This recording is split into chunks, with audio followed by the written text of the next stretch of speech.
Mart Helme, kas tõesti Vene agent Eesti poliitikas?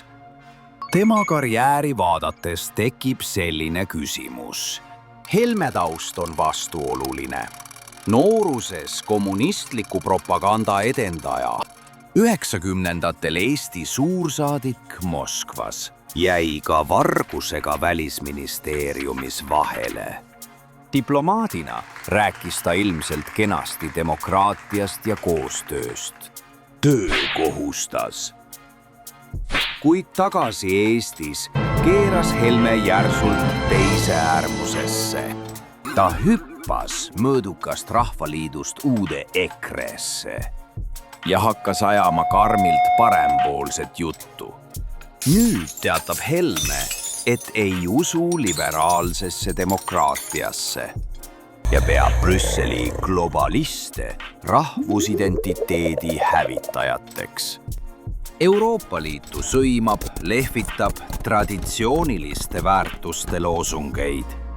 Sisuliselt üks-ühele Kremli propagandarepertuaar. See pole juhus. Helme käitumine sobitub kenasti Putini mustrisse. Kreml toetab Euroopas äärmuskonservatiive lääne lõhestamiseks. Ja Helme tegutsebki nii. EKRE keeldus toetamast isegi Riigikogu avaldust, mis mõistis Vene sõjakuriteod Ukrainas genotsiidina hukka. Helme leer nimetab lääne abi Ukrainale sõja õhutamiseks ja sõdib Eesti kaitsekulude kasvu vastu. Jutupunktid, mis rõõmustavad vaid Kremli meistreid.